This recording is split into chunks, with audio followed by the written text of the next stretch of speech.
Salut! Alors, aujourd'hui, note de lecture pour le vin pour les nuls. Alors, donc c'est un peu différent des livres que j'ai pu faire, que j'ai pu déjà noter. Alors pourquoi je parle de ça? Donc c'est la collection pour les nuls. J'aime beaucoup cette collection parce qu'il y a des petites annotations, c'est plus ou moins dans le même style à chaque fois. Et pourquoi sur le vin? C'est parce que c'est un milieu qui m'intéresse. J'aime bien m'intéresser un peu au monde, et c'est vrai que le vin, c'est quelque chose de très... c'est un peu de la culture française, hein, donc on parle énormément de vin, on a énormément de mots pour pouvoir désigner le vin, et on voit bien que c'est aussi tout une question de savoir-faire. Je suis dans une région qui est la région du Champagne, et on voit qu'il y a vraiment une culture de la vie, une culture du goût, qui est vraiment très très très importante, et du coup, personnellement je trouve ça intéressant, voilà, tout simplement. Donc quand on s'intéresse au vin, on va vraiment au bout des choses, c'est-à-dire que on y va à quelle est la production du goût, comment ça fonctionne, la terre, comment elle est faite, comment on conserve le vin, et après comment on le déguste tout simplement. Donc dans ce livre, on a vraiment énormément d'informations. Et c'est ça qui est bien, c'est pour moi j'appelle ça, c'est un peu une sorte de bible, hein. Vous avez aussi le Hachette du vin qui est vraiment très très bien fait. J'ai plusieurs ouvrages sur le vin, donc je pense que c'est quelque chose qui m'intéresse beaucoup. Donc c'est organisé d'une façon que on commence déjà par qu'est-ce qu'est le vin tout simplement, comment on le déguste, qu'est-ce qu'il peut y avoir comme appellation, hein, je sais pas, les vins doux naturels par exemple, hein, qui peu de gens connaissent, mais en fait c'est un peu les sortes de Porto quoi en gros, hein. Vous allez avoir les vins de liqueur, ce genre de choses. Enfin, si vous voulez plus être, comment dire, un peu ignare à table quand il y a une bouteille de vin qui sort, ben là du coup vous pourrez faire un peu le fanfaron avec ça. Non, pas forcément, mais c'est plus comprendre un petit peu l'univers du vin. Je trouve ça c'est quelque chose de très intéressant, donc du coup on peut vraiment en discuter beaucoup après derrière. Donc on voit tous les sortes de cépages, pareil, il y en a énormément, hein. Donc, par exemple au Champagne, il y en a 3 principaux, après il y en a d'autres derrière, et comprendre que chaque cépage, par rapport au climat où il va avoir une expression très différente. Un Chardonnay du Nord, ce qu'on appelle le climat septentrional, je crois de mémoire, donc du Nord, sera très très différent d'un Chardonnay du Sud, par exemple, un Chardonnay Chablis, par exemple, par rapport à un Chardonnay du Pays d'Oc, sera vraiment très différent, avoir une expression différente, parce qu'il y a plus de soleil et puis les terres ne sont pas les mêmes.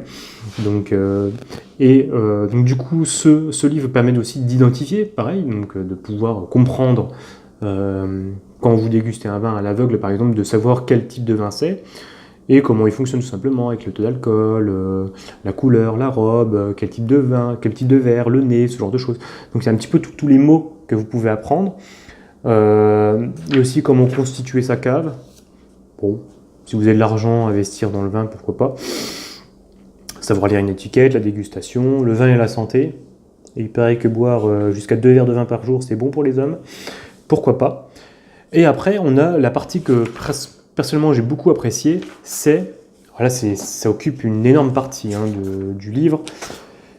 Ça va être vraiment tous les vins qui existent dans le monde. Donc on a tous les vins français, donc vous allez avoir tout ce qui va être Bordeaux, Champagne, le Bourgogne, le Pays d'Oc, dans la région PACA. Vous allez avoir tout un type de vin, savoir les reconnaître, qu'est-ce qui font qu'ils ont tel trait de caractère, les plus connus. Voilà, ça te donne énormément d'informations.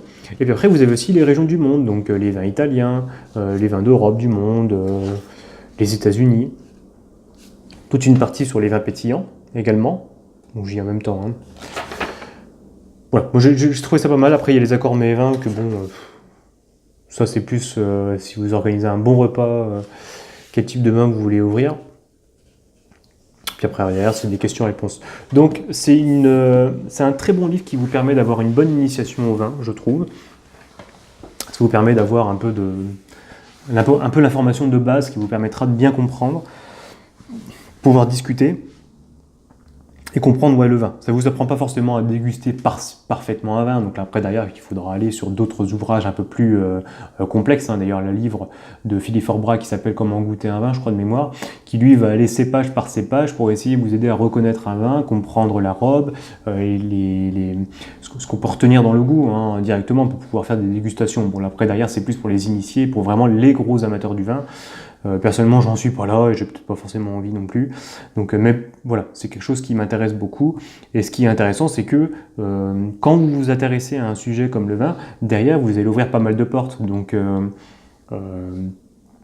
tu commences par, je sais pas moi, n'importe quelle chose, comme par exemple le Bordeaux, bah, tu vas t'intéresser aussi à la géographie, comment sont formées les villes, comment sont organisées, c'est par des systèmes de coopératives, comment sont classés les vins, quel milieu il peut y avoir aussi avec la politique, voir qu'aujourd'hui le vin il est beaucoup influencé par la politique européenne, il y a une recrudescence des vins de rosé, c'est absolument... il y en a partout aujourd'hui, on déforme un petit peu le goût là-dessus, et ça va moi je trouve que j'aime bien retrouver un petit peu le goût derrière de ce que pouvait vraiment être le vin, et ce qu'il est toujours d'ailleurs, mais derrière faut comprendre un petit peu les choses. Donc bon, dans ma démarche de compréhension du monde, d'acquérir un peu une sorte de culture un peu générale, c'est un superbe ouvrage, ça vous donne de l'information sur le goût, sur les cépages, le raisin, la géographie, absolument de tout. Voilà. Donc bon livre, très très bon livre, Le vin pour les nuls. Je vous remercie et bientôt.